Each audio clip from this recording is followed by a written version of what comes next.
Hi everyone, this is CHEN 121, week number 8 on March 15th, 2021. And today we'll be talking about data fitting and regression in Python. Specifically, we'll be focusing on linear fit. So, a straight line equation is y equals mx plus b. M is your slope, b is your intercept. And we'll be looking on how to use Python to find these two parameters, m and b, given a set of data, experimental or otherwise, which you have or are provided. So the basic idea for curve fitting, so I'm looking here now, is first of all, you will need to define the functional form for the equation which will fit the data, right? Whether you want to have a linear fit, a straight line, a polynomial. So for example, let's say you want to y equals a1x squared plus a2x plus a3, polynomial form, exponential form, y equals, 10 to, or y equals a to the power, y equals a to the power x, or y equals x to the power a, doesn't matter, exponential type form, logarithmic form. You can technically fit your data to any type of function form, right? Or any type of equation form which you're interested in or are curious about. And we will use the curve fit function. So this is the command really used in this application, the curve fit function in Python, to do this for you. So what this week we're going to do is recall the week 6 script, which was a couple of weeks ago when we looked at the experimental data for a reactor, specifically for the concentration of species A versus time. If you recall from that week, we had a series of time in minutes, 0 all the way to 300, and then we had a concentration of A in moles per decimeter cubed from 0.05 to 0.0174. And this is basically the concentration of this species or this chemical. We're calling it A, with time in this reactor. So I put the chemical here, maybe I put a catalyst, maybe I put another chemical, I started mixing, and I'm measuring the concentration with time. And this is how this concentration develops, right? It's decreasing because your chemical is reacting. So what we want to do is, using Python, we want to write a script to determine the best fit coefficients for the above data using the below x and y parameters, right? Let me just modify this. Let's say linear fit coefficients. So basically I'm looking for y equals mx plus b, right? So specifically I'm looking for this m parameter and the b parameter, where basically y in this case will be your Ca, right? Your concentration of A. And your x in this case will be time, right? M multiplied by t plus b. So I want to fit this data, concentration versus time, to a straight line. And I want to find these parameters, the m and the b, the slope and the intercept, using the following x and y parameters. So Ca versus t, Ca squared versus t, ln Ca versus t, and 1 over Ca versus t, right? Maybe let's change this to y and x now, because the y and x will change depending on, I'm using ln Ca, 1 over Ca, whatever it is. But basically for this case, my equation will be, right, Ca is equal to m multiplied by t plus b, right? For this equation, it will be Ca squared is equal to m multiplied by t plus b. Similarly, for this one, it will be ln of Ca is equal to m multiplied by t plus b. And then for the final one, it will be, similarly as well. It will be 1 over Ca is equal to m multiplied by t plus b. So for each case, I want to find this slope and the intercept using the curve fit function in Python, right? Let me just change these colors.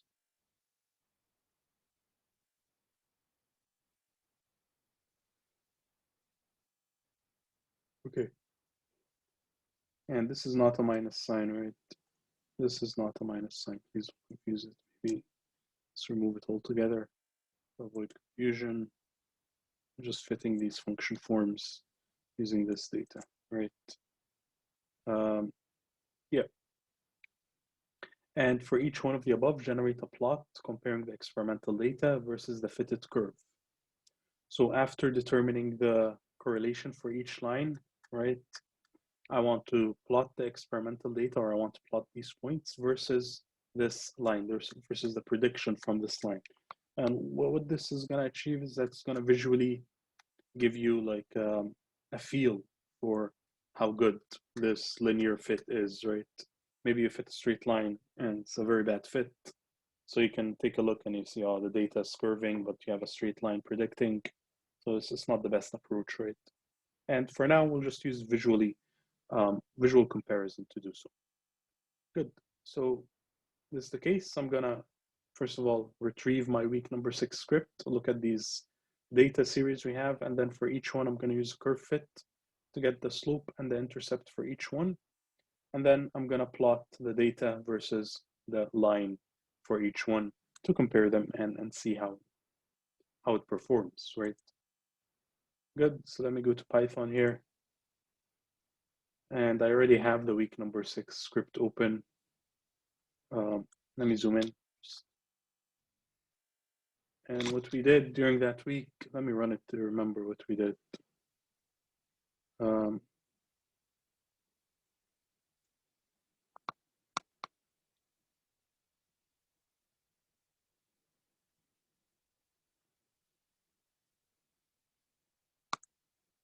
Okay, that was the week where we generated the plots next to each other. Whether you make it 4-1 or 1-4, you can generate plots 4 on top of each other, 4 next to each other. You know, or you can, well, when you have 4 plots next to each other and the title is really eating up a lot of space, just forget about the title, just delete it. Or 2x2, right? We initially, I think in your prompt, we had 2x2 back then, and then the axis will be 0, 0. Because in Python, you always start from 0 all the way to length -1, right? We talked about this during the first week when talking about loops and for loops and all this nice stuff. But this is a recurring theme in Python, so don't forget, don't start numbering at 1. Don't end the numbering at, in this case, 2x2. The last number will always be 1, right? It will never be 2. So when calling the location of this plot, it will be 0, 0, 0, 1, 1, 0, and then 1, 1, right? 1, 1 here, 1, 1. And I haven't really done anything. I'm just modifying this to match what we talked about a couple of weeks ago.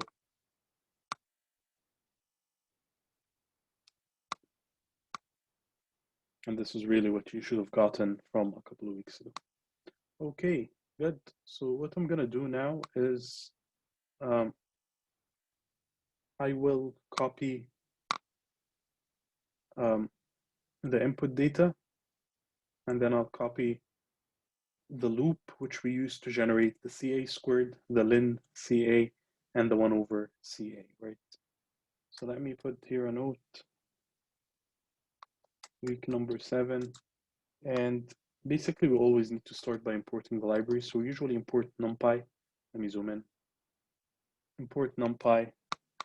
Hopefully it's clear enough on the video. Sometimes it's a bit small, but I usually paste the code at the end of the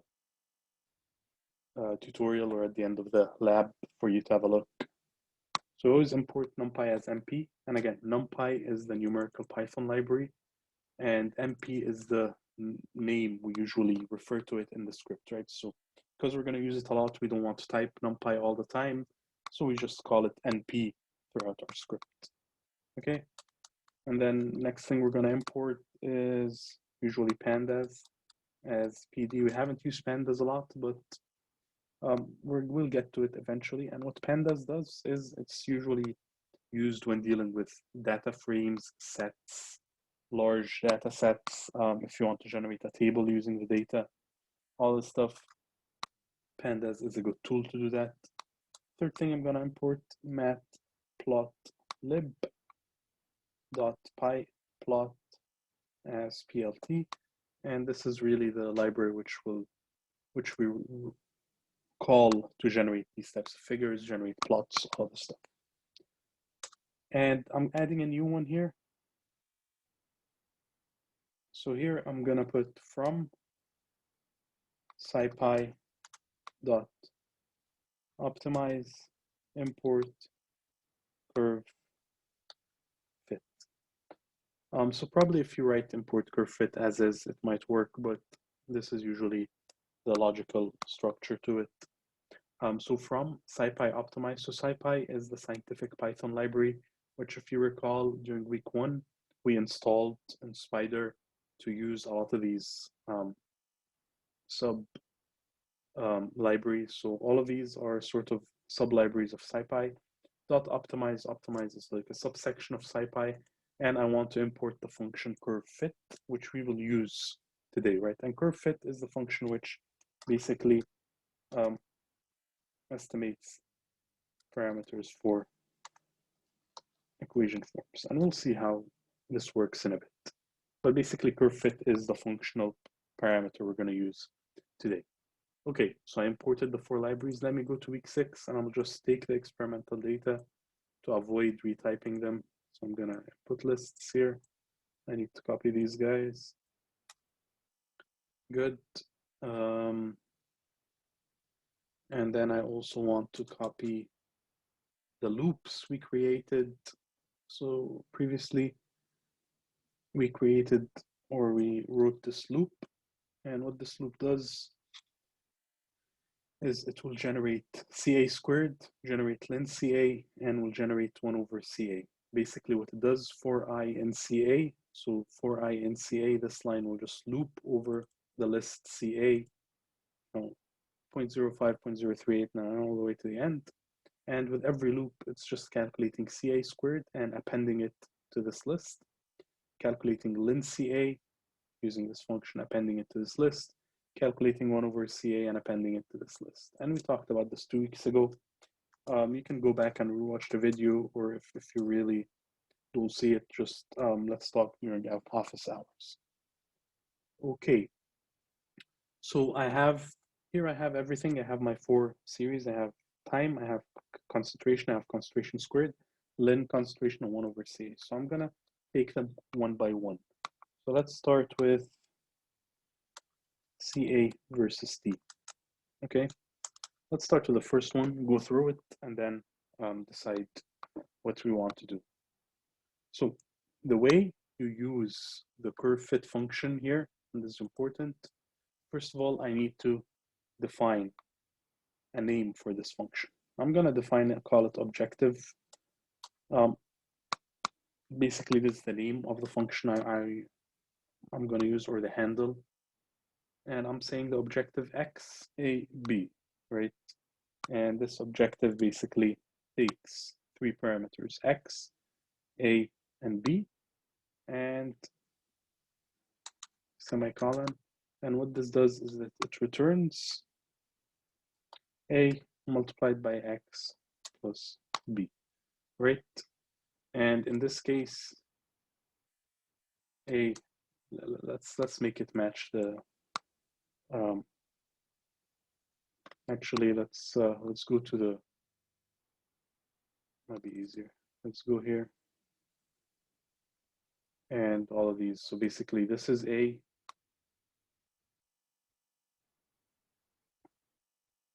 right? So A, X in this case will be the time. So this is my X axis, and B will be my slope, right? So I wrote the function, define objective is the handle I'm using for this function form. X is basically your X axis or your independent variable. A is slope, B is the intercept, right? Return AX plus B. And this is really the first part when doing a curve fit. The second part is X equals T, Y equals CA, right? And the reason I'm doing it this way, so the second part is just define your X and Y, right? So first part here is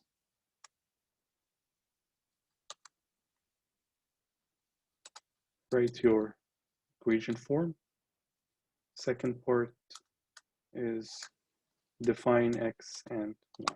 And the reason I'm doing this, so alternatively, I could just say t a times a comma b, a t plus b, or maybe call this time, or make it more relevant. But the reason I'm doing it this way, and the reason I want you to do it this way, is that this creates a usable tool. So now you can just, so the next time you want to do it for CA squared, I can just copy this part, paste it, and here I just put CA squared, and it will just do everything again automatically, right? So please do it this way, because in subsequent weeks, we might want to create like a column function, and it makes sense to just create these repetitive things now, and then over there we can just create the function and call it. Okay, so again, define objective. Objective is the name of, or the handle I'm going to use for this equation, and return ax plus b. A is my slope, b is my intercept. Let me put a comment here. Slope, b is intercept. Good. Define x and y. And so I define my function, I define my x and y. The third part here, so there are three components. First component, second component, and third component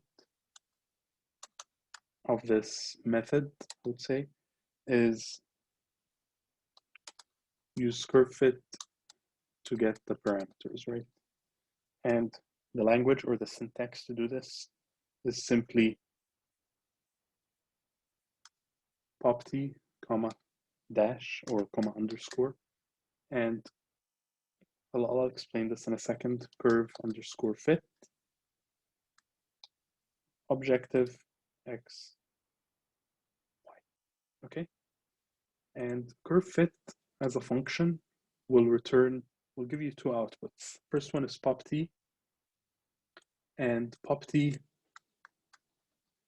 is basically a list containing a and b, right? It's a list containing these parameters a and b.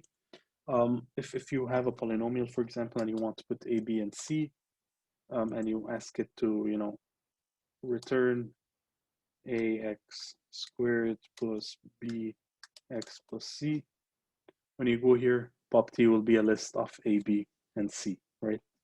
So it will just return your parameters used to fit the equation. Okay. And the second output, so there's usually a second output, which we're not going to worry about, but you can look it up if you want to. We're not interested in this at the moment, and I'm not going to talk about it. But you can use this sort of thing and sort of function in many ways. So we're only interested in the first output here, which will be a list containing a and b. And the curve fit function will take three inputs. As you can see here, I have three inputs. First one is objective, which is the name of this function. You can call it f1 if you want to, but if you call this f1 here, you have to put f1 here, right? Just whatever you define the name or the handle of this equation is, you need to put it here. X is your x data, in this case is t. Y data, in this case it's CA. So it takes a list of x data, a list of y data, and the objective, which is the functional form here, and it will return a list of a and b. Okay. So what I'm going to do is then I'm going to extract them out of this parameter. So I'll say a comma b is equal to pop t, right? Or populate, right? Basically. So pop t will just be a list of two numbers, and I want to put these two numbers, call them a and b, for just for my reference. So we've done this. Let's test this. So I'm gonna print out the output. Let's try the correlation is, and in this case CA is equal to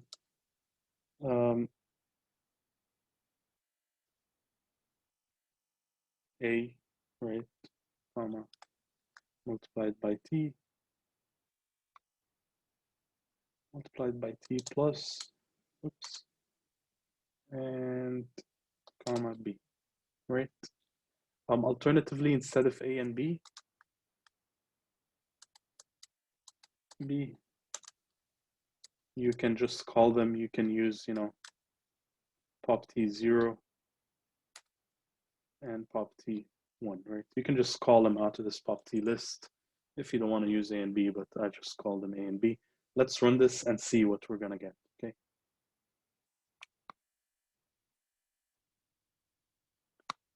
Okay, so it's not happy here for some reason. Let's see. A comma B equals pop T, too many values to unpack. Okay. Oh, okay, because I forgot the C here when I was just making this theoretical example. Let's remove the C. Let's run it. Hopefully this time works. Good. So as you can see, my output here, the correlation is CA minus 0.00 times T plus this. So I'm able to generate a straight line equation for this set of data. Okay, so this really will, so this basically list of commands here, 1, 2, 3.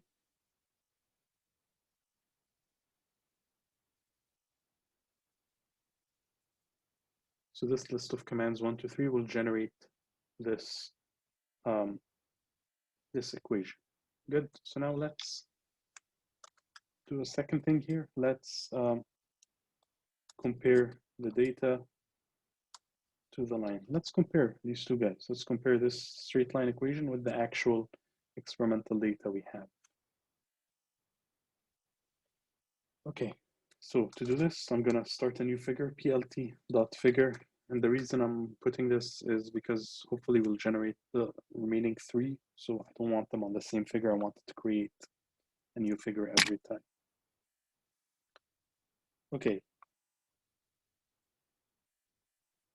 And here in order, so first thing I'm gonna do is plot the line itself, and then I'm gonna plot the data. To plot the line, I need to first generate X and Y data, right? Because unlike MATLAB or maybe other tools you might have used, Python will not automatically generate or will not automatically run over a function. You have to generate the X and Y data, and then Python will do it for you. So to generate the X data, I'm gonna call it X line. So it's a different set. And I'm gonna call np arrange min of X max of X, comma 1, right? So let's go over this command here. NP is your numerical Python. Arrange, basically, we talked about this during the first week, or, basically I'm creating a list. And the list starting point is the minimum value of X, which is X is T in this case, minimum value from T. The maximum, or the end of this list is the maximum value of X, which is the maximum value of T. So this list will start from 0 to 300 with increments of 1, right? So I'm just creating a theoretical list from 0 to 300, 0, 1, 2, all the way to 300 using this argument, right? This basically creates a list from 0 to 300 using this equation. And then similarly, I'm going to create a Y line. And to create a Y line, what I'm going to do is I'm just using these points and plugging them into objective, right? So I'm going to say my Y line now will be objective, or the function I'm using, and I'm giving it the X data will be X line A, B. So to generate the X line, I'm just generating a list of numbers from 0 to 300.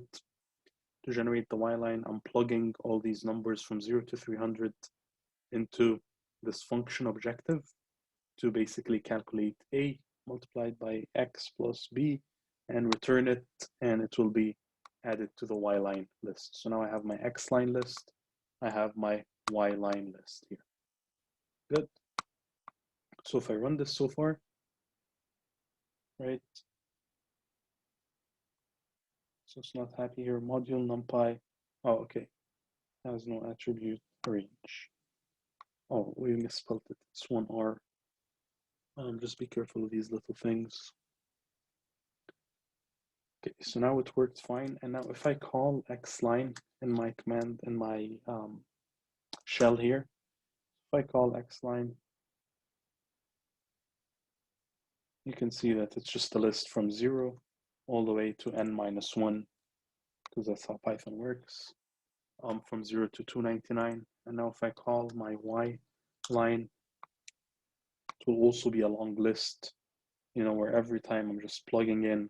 So first point here, I'm plugging in x equals 0, getting the equation from the line, all the way when x is 299, and getting the equation, or getting the corresponding y from the line. Good, so now I have my line x values, my line y values, and you can see where this is going from here.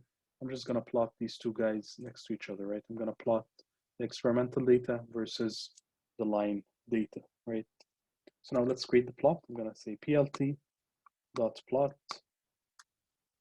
x line, comma, y line, comma, and I'm gonna use a dashed line. And this is a different way to put this argument, and you can use the ways we used before, but I'm just showing you the different ways. I'm gonna say color equals red. So what this is gonna do is it's gonna plot the fitted line or the straight line equation with a dashed line using the color red. I'm gonna add a second plot, plt dot plot, and now I'm plotting the experimental data. The experimental data will be x comma y because we already saved them here. And this is why this is a good approach, because now I can just copy this, paste it next time, and just change this to CA squared and generate a new plot. Same thing. And in this case, this is the old form we used just to compare different forms, x, y. I'm using red and O, basically red spheres. You can always, if you want, you can put, you can put O and color equals red. It's the same thing. There are two ways to do this thing. I'll just show you the two ways next to each other here, just for your reference. Good. Let's add a label. So let's add a plt dot x label. In this case, the x label will be time in minutes, right? Let's also add a plt dot y label. In this case, the y label will be concentration, and the units we're using is mole per decimeter cubed. So let's add a title as well, plt dot title, concentration versus time. Okay, I think we have everything here. Let's run it and see how it reacts. Hopefully we get a nice clean figure here at the top. Yep, and there it is. You can see the figure here. Dashed line is my fit. The dots is the experimental data. Concentration versus time, concentration versus time. So we're able to successfully do it for the first one. Let's replicate this approach for the rest of them. So in order to replicate it, what I'm going to do is I'm going to first of all add an end sort of line here, or an end of section, whatever you want to call it. I'm going to copy all of these guys all the way to the top, CA versus T, and I'm going to paste it, afterwards. And here, let's, so this second paste, I'm going to call it CA squared, and nothing really changes. I'm still using the objective XAB, A1XB, but here I'm changing it from CA to CA squared. So what did we call it? I think we called it CA underscore SQ. Yep. And nothing here changes because once I define them as X and Y, everything should be fine. X same, and I'm just gonna change this color. Let's use a different color for every plot. I'm gonna use blue, and let's just use blue for this plot. In this case, it will be concentration squared, and it will be mole squared dm to the 6, and this will be concentration squared versus time. Okay, let's run it. We'll get two plots now, one for concentration, one for concentration squared. Okay, this for concentration, this for concentration squared. forgot to change something. My output's telling me the correlation is CA equals, and then the correlation is CA equals again. I need to change this printout so that for this second case, correlation will be, so for CA squared, just make sure to change the printout CA squared, and if I run it now, when it's replying to me, it's just going to show me first correlation CA, second correlation CA squared, and I'm going to add the other two here. So I want ln CA and 1 over CA as well. So this will be ln CA. And because we created this sort of code, which is robust and we can just copy it, we can just say ln underscore CA. It's not happy. What did we call it at the top?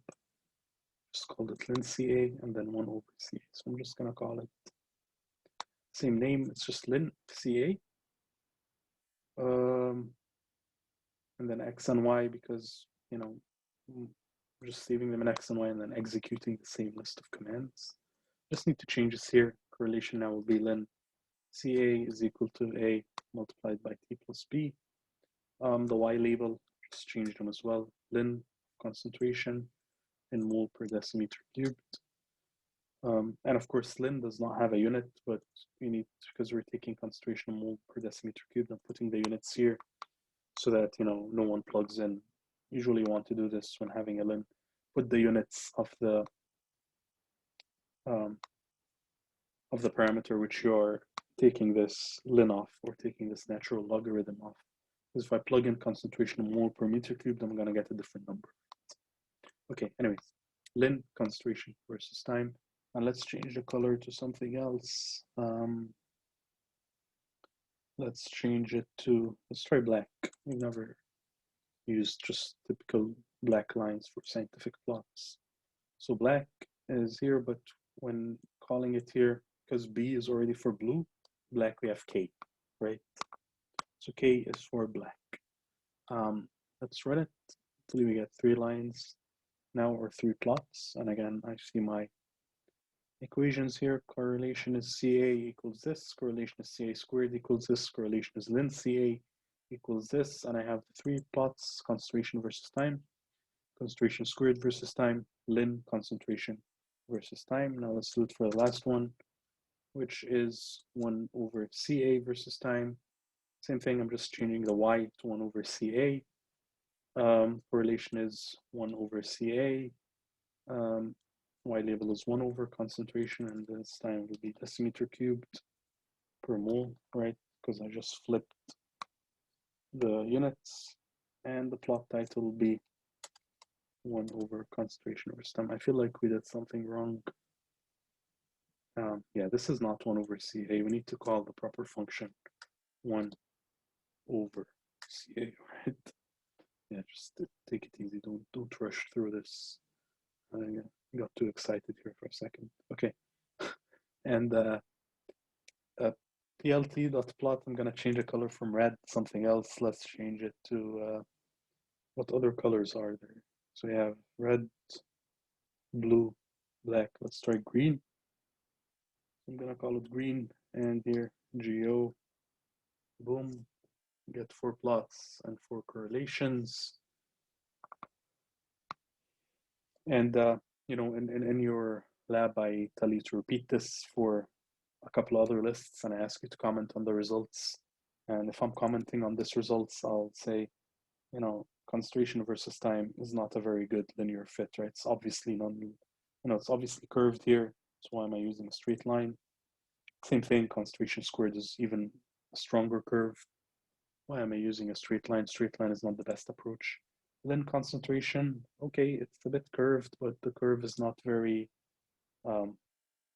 curved, I guess, or not very strong. So a straight line might work, but maybe if I extrapolate all the way to the left, or extrapolate all the way to the right, once this curve levels off or goes up or whatever, this line equation might not be a good idea. 1 over concentration versus time, you can see very nice straight line. So maybe this is the best form to use for this set of data.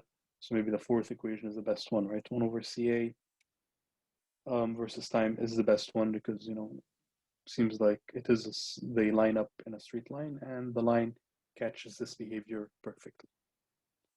Okay, so this is the end of this lecture. Let me quickly go over what we did. So I have my two lists, T and CA, and we wanted to create a straight line equation for these two lists, T for CA. We also wanted to create straight line equations for T, or for CA squared versus T, for ln CA versus T, and for 1 over CA versus T. And we used basically what we did in week number 6 to do so. And when generating these equations or these straight line parameters, we use the curve fit equation. And when using the curve fit equation, you need to use these 3 steps or this 3-step approach. First step is to define your function handle. In this case, I'm calling it objective. It will take an x and it will give me a and b, right? So return a x plus b. Second thing, I'm going to define the x and y. So in this case, I'm saying x is t, y is ca. And the reason I'm using x and y again, I'm not just using t here and ca somewhere else, is because this format makes it a robust code. You can copy paste it multiple times. You can use it just with minor changes without having to retype the whole thing or without having to make extensive modifications. And later on, we'll just, instead of typing this or pasting this every time, I'll give all of this a name. I'll give it a function name and just call the function directly, right? And this makes it even faster and saves you space in code writing. Okay, so I define my x and y, and then I use the curve fit function. And again, curve fit will give me 2 outputs. We're only concerned with the first one, which I'm going to call pop t. Curve fit will take the function form, which we call objective. It will take an list of x values and a list of y values, and it will return a list containing the number of parameters you define. Because we have a straight line, so I only have 2 parameters, which are the slope and the intercept. So pop t will contain a and b, which are the slope and the intercept. And then we print just a comment here or print out the results. So give me the correlation is CA slope multiplied by t plus b. Afterwards, we generated the plots. So I've used plt.figure to start a new figure. If you don't add this line, all of these 4 will just show up on one of them, right? And as you can see, they're very different. So this goes from 20 to 50. This guy goes from 0 to 0.0025. So some of them will look very stretched. Some of them will look very squeezed. So it makes sense to just plot them on separate figures. Then I created a list just containing the range I want to plot this line on, right? Because the experimental data goes from time 0 to time 300, so I just generated a list from 0 to 300, 0, 1, 2, all the way to 300. And then I calculated the line values, or y equals mx plus b values at all of these points from 0 to 300. Afterwards, I created my plot containing the straight line, and then I added up another plot for the data, or for the experimental data we have. And then I added my cosmetics, which is the X label, the Y label, and the title. And please always add your X label, Y label, title. It's very important that you present your results, whether now or later on in your courses, in a visually easy to read and appealing way, because the way you present yourself, the way you present your work, goes a long way in your professional career. Okay. So then we repeated the same thing for CA squared, just modifying the y to CA squared. Same thing for ln CA, same thing for 1 over CA, and then just doing minor modifications in the labels and the titles for the x and y axes. Okay, so this is the end of the lab for this week. Number 8, we did 1 and 2. You have a homework exercise, repeat the above activities for the following data sets. T and CA. So really, you can just put this data at the top of your code and run it, really. But comment on your results. Make sure your plots look very nice. Take some creative freedom. Maybe if you want to plot them 2 by 2, plot them 4 by 1. You want to, look at how to plot one on the right axis, one on the left axis. Just take your creative freedoms with these and try to practice and understand what we did this week. Okay, good. Thank you very much. I'll talk to you next week. Office hours are every week from 5 to 7. Please do not hesitate to reach out to me if you need an extension, you want to ask a question, you want to meet.